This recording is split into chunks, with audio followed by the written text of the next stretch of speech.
En gros, moi ce que j'aime bien, c'est placer le haut de la poignée entre le nombril et l'aine. Voilà, on n'est pas obligé de serrer non plus trop fort. On pourra toujours resserrer un peu plus tard. Le but du jeu, c'est que quand on fait ça, la poignée ne bouge pas, quoi. Pour la deuxième poignée, en règle générale, on met la poignée la plus haute à au moins une coudée au-dessus de la poignée centrale. Donc une coudée, c'est du coude jusqu'au bois tendu. Donc là, moi, ça arrive à ce trou-là. J'aime bien être un peu plus large. Je passe au trou supérieur.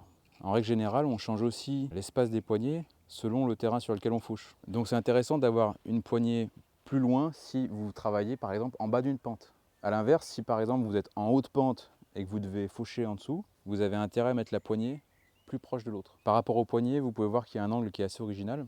Donc en fait, on a un angle de 10 degrés vers le bas et 10 degrés vers l'extérieur. Et ça, c'est ce qui permet vraiment d'avoir une prise en main où on a l'impression que vraiment le manche tombe dans les mains.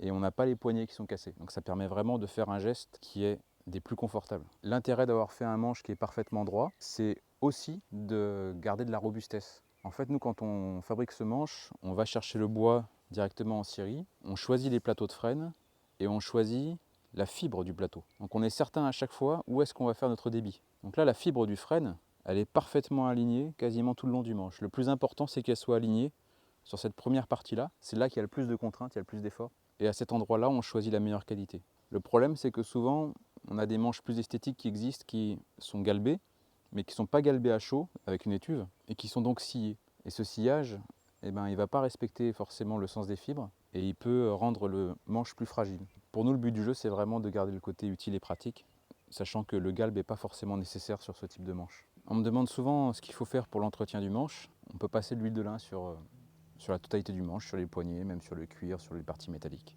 Et bien sûr, laissez pas votre manche ni votre outil sous la pluie. Mettez-le juste à l'abri, pas forcément à l'intérieur, mais en tout cas sous abri, pour pas qu'il prenne la flotte.